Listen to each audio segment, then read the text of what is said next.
বন্ধন নিউজে আপনাদের স্বাগত। শুরু করছি আজকের খবর। তৃণমূলকে টেরর ম্যানুফ্যাকচারিং কোম্পানি তকমা দিয়ে রাজ্যের প্রতিটি বিধানসভা কেন্দ্রে বিজেপি 150 জন কর্মীদের নিয়ে যোদ্ধা বাহিনী নামে গ্রুপ তৈরি করার নির্দেশ দিলেন অভিনেতা মিথুন চক্রবর্তী। এদিন মালদায় বিজয় সম্মেলন অনুষ্ঠানে এসে অভিনেতা মিথুন চক্রবর্তী নির্দেশ দেন দলীয় কর্মীদের, পাশাপাশি সবাইকে নিজের দুটি মোবাইল নম্বর দিয়ে বলেন যখন ফোন করবেন তখনই পাবেন। দুটি মোবাইল নম্বর দিয়ে আইনি সহায়তা দেওয়ার জন্য, অপরটি সংগঠনে খবরাখবর দেওয়ার জন্য। আপনারা আমাদের সঙ্গে যোগাযোগ করে ফোন করবেন। মিথুন চক্রবর্তী বলেন, আপনারা যখনই ফোন করবেন তখনই পাবেন।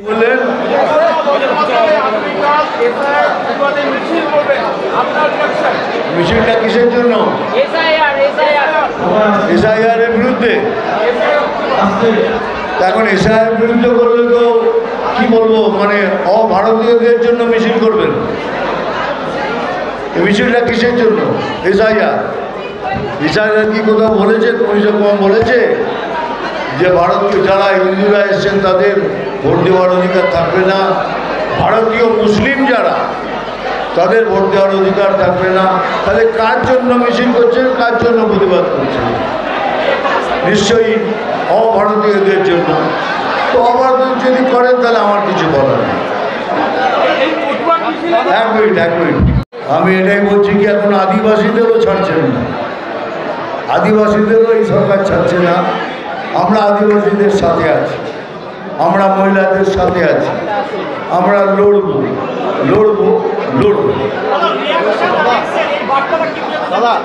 বড় গর্বের কি হতে পারে? মহিলা ক্রিকেট টিম চ্যাম্পিয়ন হয়েছে, আমাদের কাছে বিরাট গর্বের ব্যাপার। তবে প্রশ্নটা হলো কি, মহিলাদের তো 8টার পর বেরোতে বারণ করেছে, তাই না? সেটা নিয়ে প্রশ্ন রইল, তাহলে মহিলারা চ্যাম্পিয়ন হবে কি করে যদি 8টার পর ঘর থেকেই না বেরো? তো কথাটা হলো কি বিজেপি এলে পরে এখন কি বলছেন, 8টার পরে মেয়েরা বেরোবে না, 8টার পর ওনার চোর দুষ্টুরা ওরা বেরোবে, তাই তো? তো দয়া করে 8টার পর বেরোবে না। আমরা বলছি বিজেপি এলে পরে মহিলারা 12টা 1টা যখন চাইবেন তখন বাড়িতে যাবেন, আনন্দ করবেন, নাইট শো পিকচার দেখবেন। আর যারা দুষ্টু গুন্ডা বদমাস তাদের আমরা ঢুকিয়ে দেবো। এইটা বলতেই আছে, every action as a reaction. আপনি কিছু অ্যাকশন করলে তার রিয়াকশন দেবো, আপনি আমার বলছেন তাই জবাব দিচ্ছি। তাই বলছি ওরা যেভাবে আমাদের সাথে ব্যবহার করবে ঠিক সেইভাবে তাদের সাথে ব্যবহার সব কিছু করবে। প্রতিবাদ থেকে শুরু করে, অবরোধ থেকে শুরু করে, যখন যেখানে যা দরকার হবে এই আমার যোদ্ধারা সেখানে দাঁড়িয়ে যাবে। এর প্রয়োজন হলে শুনলেন না, যেখানেই যাচ্ছে মার ধর, কোনো এখানে তো কোনো শাসন বলে জিনিস নেই, খালি রাজ্যের যারা আছেন তাদের জন্যই শাসন। সেটা আমি বলবো, বলে দেবো, সময় দেখবেন।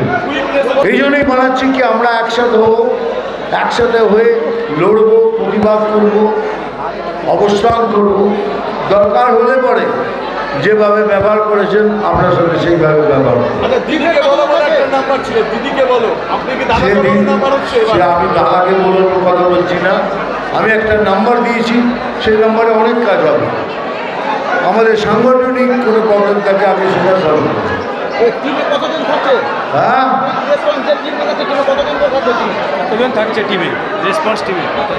প্রত্যেক বিধানসভা থেকে 150 জন।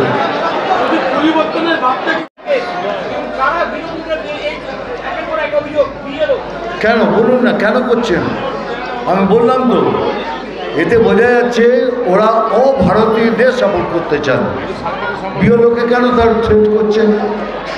ওরা তো কোনো ভারতীয় মুসলিম বা ভারতীয় হিন্দুদের ভোট কেড়ে নেওয়ার জন্য যাচ্ছেন না, ওরা খালি লিস্ট তৈরি করছেন যে কে ভারতীয় কে ভারতীয় নয়।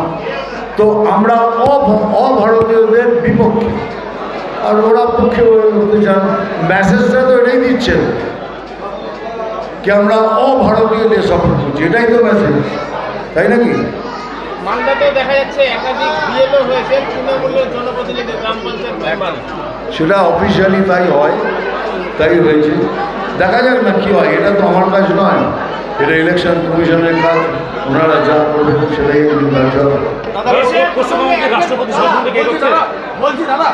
আমি শুনছি তো সবাইকে মারবো কেন বিজেপিরা কোথায় বলেছে, বিজেপির কোন লিডার কোথায় বলেছে যে এসআইআরটা এই জন্য হচ্ছে? এসআইআরটা কিসের এত ভয় পাচ্ছেন কেন? এত ভয় পাবার কি আছে এসআইআর? কোথাও তো বলা হয়নি ভারতীয় মুসলিমরা ভোট দিতে পারবে না, কোথাও তো বলেনি ভারতীয় হিন্দুরা বলবে। ভয় পাচ্ছেন কেন? ওই ভয় পাচ্ছেন এই জন্য তোদের হাত থেকে ভুতুলে ভোট চলে যাবে, এই সর্বদলে যারা এসে ভোট দিত তাদের ভোট বেরিয়ে যাবে। এইটাই হচ্ছে প্রবলেম। আর সেটা যদি হয় তো ভয়ের তো কারণ হবে, তখন তো যেটা মুশকিল হয়ে যাবে। সেটা আমাদের ব্যাপার, সেটা আমাদের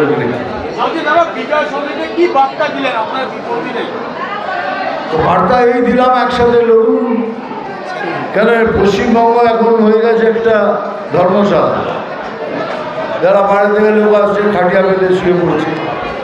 তো আমরা অভারতীয়দের জন্য নেই, আমরা ভারতীয় মুসলিম যারা বাইরে থেকে হিন্দুরা এসছে তাদের জন্য রয়েছে। দেখুন এসব বলে কোনো লাভ নেই, আমাদের পার্টিতে এসব হয় না। আমাদের পার্টিতে সবাই লড়ে, তারপরে যদি জিতে আসি তখন ডিসাইড হবে। যদি আমায় ডিসাইড করেন আমি হবো, অন্য কাউকে ডিসাইড করেন সে হবে।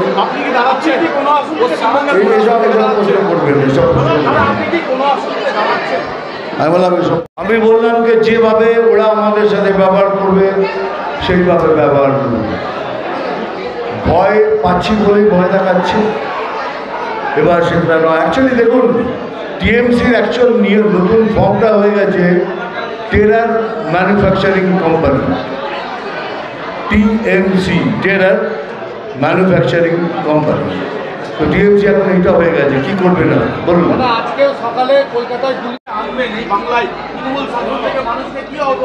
পরিবর্তন তখনই হবে যেরকম অবস্থা হবে সেইভাবে পরিবর্তন হবে। তখনকার কথা তখন বলবো, এখন বলবো। কম খরচে বিশ্বমানের আধুনিক চিকিৎসার হুগলির মিডল্যান্ড নার্সিংহোমে বাংলার বিশিষ্ট চিকিৎসকরা এই নার্সিংহোমে রোগীদের চিকিৎসা করেন। জটিল রোগের চিকিৎসার জন্য রোগীদের আর দক্ষিণ ভারত যাওয়ার দরকার নেই। হুগলির মিডল্যান্ড নার্সিংহোমে পাওয়া যাবে বিশ্বমানের আধুনিক চিকিৎসা পরিষেবা। এখানে প্রসূতি, মা ও সদ্যজাত শিশুদের বিশ্বমানের আধুনিক চিকিৎসা পদ্ধতিতে চিকিৎসা করে থাকেন গাইনো ও শিশু চিকিৎসকরা। দুপুর 12টা হোক বা রাত্রির 12টা, রোগীদের জন্য 24 ঘন্টা চিকিৎসা পরিষেবা বজায় রেখেছে হুগলির মিডল্যান্ড নার্সিংহোম। আমি ডক্টর মানস ঘোষ, আমি মিডল্যান্ড নার্সিংহোমের মেডিকেল ডিরেক্টর। বিশেষত্ব বলতে যেটা আপনি বললেন, একটা হচ্ছে এনআইসিইউ, নিউনেটাল কেয়ার ইউনিট। আমি বলতে পারি এটা আমাদের আশেপাশে হুগলি জেলায় নেই। নিউনেটাল মানে হচ্ছে যেটা বাচ্চা জন্মের পরেই প্রথম 28 দিনকে আমরা নিউনেট বলি, প্রথম ফার্স্ট 4 উইকস। তো এই সময়ে বাচ্চাদের সমস্ত রকমের চিকিৎসায় বলুন বা তাদের দেহের গঠন বলুন বা তাদের রোগগুলোই বলুন, সেগুলো সবগুলো অন্যান্য বাচ্চা মানে তার থেকে বড় বাচ্চার থেকে কিন্তু অনেকটাই আলাদা। এবং এই ক্ষেত্রে বাচ্চারা খুব সেন্সিটিভ হয়, বাচ্চাদের রোগ প্রতিরোধ ক্ষমতাও অনেক সময় কম থাকে এবং এগুলোর জন্য স্পেশাল কেয়ার লাগে নিউনেট, এবং তাদের পুরো চিকিৎসা পার্টটা একটা আলাদাভাবে তৈরি হয় প্রথম 28 দিনের জন্য। আমরা এখানে চুঁচুড়া, বিশেষ করে চুঁচুড়া এবং হুগলিবাসীর জন্য এই জিনিসটা আমরা আনতে পেরেছি, যেখানে আমাদের বাচ্চাদের এই নিউনেটদের ক্রিটিক্যাল মানে খুব খারাপভাবে যে নিউনেটগুলো জন্মেছে বা যারা জন্মের পরে যারা হাঁপাচ্ছে বা যারা মেকোনিয়াম খেয়ে ফেলেছেন বা যাদের কোনো জন্মের পরে কোনো রকমের শ্বাসকষ্ট বলুন বা কোনো রকমের অসুবিধে হয়েছে বা জন্ডিস ধরা পড়েছে বা অন্য কোনো কমপ্লিকেশান হয়েছে, সেই ধরনের বাচ্চাদের চিকিৎসা করার জন্য উপযুক্ত ব্যবস্থা আমরা এখানে করতে পেরেছি। তার ভিতরে আমরা বলতে পারি আমাদের এখানে ওয়ার্মার আছে সাফিসিয়েন্ট, আমাদের এখানে 6টা বেডের জন্য ওয়ার্মার আছে এবং আমাদের এখানে ফটোথেরাপি মানে বাইলেয়ার ডবল সারফেস ফটোথেরাপি আছে যাদের কনজেনিটাল বা যাদের জন্ডিস ধরা পড়েছে তাদের জন্যে, এবং বাচ্চাদের ভেন্টিলেটার আছে আমাদের একদম নিওনেটদের জন্য। এই ভেন্টিলেটার সাধারণভাবে সব জায়গায় পাবেন না, এবং বাচ্চাদের বাবেল সিপ্যাপ যেটা একটা স্পেশালাইজ মেশিন, বাচ্চাদের যেহেতু ভেন্টিলেটার খুব বেশি লাগে না কিন্তু বাবেল সিপ্যাপ বলে একটা জিনিস খুব বেশি লাগে, তাদের অক্সিজেনের পরিমাণ কমে গেলে, তাদের শ্বাসকষ্ট হলে, সেটাও আমাদের এখানে আছে। এবং আমি কিছুদিন আগে আমাদের একটি বাচ্চা এখানে ভর্তি হয়েছিলেন, যার শ্বাসকষ্ট হতে শুরু করেছিল জন্মের 6 ঘন্টা পর থেকে, এবং সুন্দরভাবে তাকে আমরা এখানে চিকিৎসা দিয়েছি। আমাদের এখানে দুজন খুব ইয়ং মানে এনথুজিয়াস্টিক পেডিয়াট্রিশিয়ান আছেন, ডক্টর মৈত্র এবং ডক্টর ঘোষ। তো তারা তাদের দুজনের আন্ডারেই বাচ্চা ভর্তি ছিলেন। অন্য পেডিয়াট্রিশিয়ানরাও আসেন, বাট এনারা আমাদের এখানে সবসময়ই থাকেন মোটামুটি একটা স্তম্ভের মতো আমাদের নিউনেটাল কেয়ার ইউনিটের জন্য।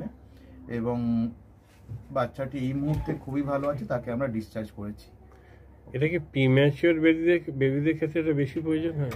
ভীষণভাবে প্রিম্যাচিওর বেবি যারা একটু আগে জন্মেছেন বা যাদের ওয়েট কম হয়েছে, এবং অনেক সময় মায়ের বা ওয়েট অনেক সময় বেশি ওয়েট হলেও যে সেটা ভালো সেরকম নাও হতে পারে, যেমন ডায়াবেটিসের ক্ষেত্রে হতে পারে।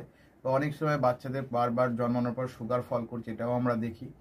অনেকগুলো কারণে যেগুলো জন্মের পরেই যে সমস্ত সমস্যাগুলো হয়, সেগুলোর জন্য এরকম স্পেশালাইজ ইউনিট দরকার হয়, নিউনেটাল কেয়ার ইউনিট, এবং সেটা আমরা এখানে করতে পেরেছি। প্রথম কথা হচ্ছে জীবনের দাম সব থেকে বেশি, ঠিক আছে? এবং যে মা 10 মাস তার বাচ্চাটাকে গর্ভে ধারণ করেছেন, তার জন্য সারা পৃথিবীর সব থেকে মূল্যবান জিনিস বা সেই বাবাটির জন্য কিন্তু সেই শিশুটি। রিগার্ডিং কস্ট যদি বলেন, আমরা এমনিতে একটা মফস্বল এলাকাতে থাকি এবং আমাদের পুরো নার্সিংহোমটাই মফস্বল এলাকাতে। আমরা সেটার কথা মাথায় রেখেই আমাদের যে সমস্ত কস্টগুলো রেখেছি। এবং এই যেটা বললাম, কয়েকদিন আগেই আমাদের একটি বাচ্চা যাকে হঠাৎ করে শিফট করতে হয়েছিল নিকটে, সে চিকিৎসা পেয়ে গেল। তার বাবা মা দুজনেই খুব স্যাটিসফাইড। আমাদের যে ফেসবুক আছে, পেজ আছে, সেখানে আপনারা তাদের কথা শুনলে বুঝতে পারবেন। এবং কস্ট মানে যথেষ্ট রিজনেবল। আমি একেবারে কম বেশি এরকম বলবো না, আমি বলবো রিজনেবল। আমাদের মফস্বলের জন্য যেটা হওয়া উচিত সেই রকমই করা আছে। হুগলির কোদালিয়ায় জাতীয় যুব কম্পিউটার সাক্ষরতা মিশন স্কুল পড়ুয়াদের পাশাপাশি তরুণ প্রজন্মের কাজে স্বনির্ভর হওয়ার জন্য বিশ্বমানের কম্পিউটার প্রশিক্ষণ কেন্দ্র। এখানে ক্লাস 3 থেকে ইঞ্জিনিয়ারিংয়ের কম্পিউটার কোর্স পর্যন্ত প্রশিক্ষণ দেওয়া হয়। এই হুগলির কোদালিয়া জাতীয় যুব কম্পিউটার সাক্ষরতা মিশন প্রশিক্ষণ কেন্দ্র থেকে কম্পিউটারের প্রশিক্ষণ নিয়ে দেশে বিদেশে অনেক ছাত্রছাত্রী আজ প্রতিষ্ঠিত। স্বল্প ফিতে ছাত্রছাত্রীদের বিশ্বমানের কম্পিউটার প্রশিক্ষণ দিয়ে এই কেন্দ্র এক বেঞ্চি দৃষ্টান্ত সৃষ্টি করেছে। বন্ধন নিউজে ক্যামেরায় ধরা পড়ল সেই দৃশ্য। নমস্কার, জাতীয় যুব কম্পিউটার সাক্ষরতা মিশন কোদালিয়া, আগে জুনিয়র ফ্যাকাল্টি।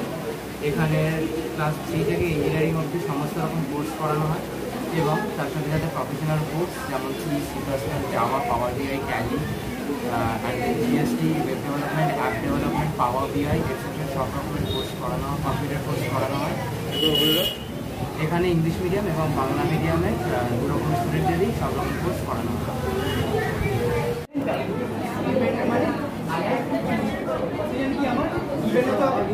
সেকেন্ড কি আমার ট্যালেন্ট, রাইট? আমি এখানে কি করলাম, এই পার্টটা বার করছি তাকে এই পার্টটা the first while loop is for the sum of digits and the second while loop is for the reverse.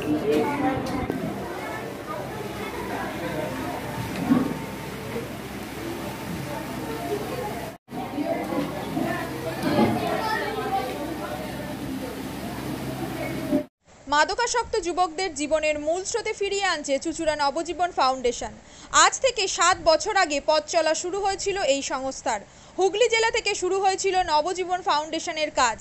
আজ গোটা উত্তর পূর্ব ভারতে ছড়িয়ে পড়েছে তার ব্যাপ্তি। জেলা ও রাজ্যের হাজার হাজার মাদকাসক্ত যুবকদের মানসিক ও শারীরিক চিকিৎসার মধ্যে দিয়ে সুস্থ জীবনের পথে ফিরিয়ে আনছে নবজীবন ফাউন্ডেশন। কী করে এই সংস্থাকে তিল তিল করে গড়ে তুলছেন বন্ধন নিউজ এর ক্যামেরার সামনে, সে কথা বললেন সংস্থার কর্ণধার চন্দন দাস। দেখি ওটার মধ্যে কি আছে, বা পাড়ার বড় দাদারা করছে, আমিও একটুখানি করি, ফিলিংসটা কি সেটা দেখতে যাই। এবং একটা সার্টেন টাইমের পর কি হয়, সেটা ফ্রিকোয়েন্সিটা তখন অনেক বেশি থাকে, গ্যাপ থাকে যখন শুরু করে, পরবর্তীকালে যখন নির্ভরশীল হয়ে পড়ে সেই একটা সাবস্টেন্সের উপর, তখন সেটা থেকে বেরোনোর জন্য সে নানা রকম চেষ্টা করে, কিন্তু তার ওয়ে আউটটা জানা নেই যে কোন রাস্তা দিয়ে গেলে নেশা থেকেও বিরত থেকে সুস্থ স্বাভাবিক জীবনযাপন করা যায়। তো আমি ভাবলাম যে শুধুমাত্র আমি সুস্থ স্বাভাবিক জীবনযাপন করলাম, আমার জীবনের সার্বিক উন্নতি হলো, বা আমার যেসব এম বা আমি জীবনে যে জিনিসগুলো করতে পারিনি সেগুলো আমি ফুলফিল করলাম, তাহলে তো শুধু আমার কথাই ভাবা হবে। তাহলে আমি এরকম কিছু কাজ করি যাতে আমার মতো আরও 5 জন আমার দ্বারা উপকৃত হয়, এবং একটা সার্টেন টাইমের পর যখন মানুষ চায় যে ফিরতে, অথচ তার কাছে রাস্তা থাকে না, তখন এই একটা WHO ওয়ার্ল্ড হেলথ অর্গানাইজেশন একটা প্রসিডিওর বার করেছে।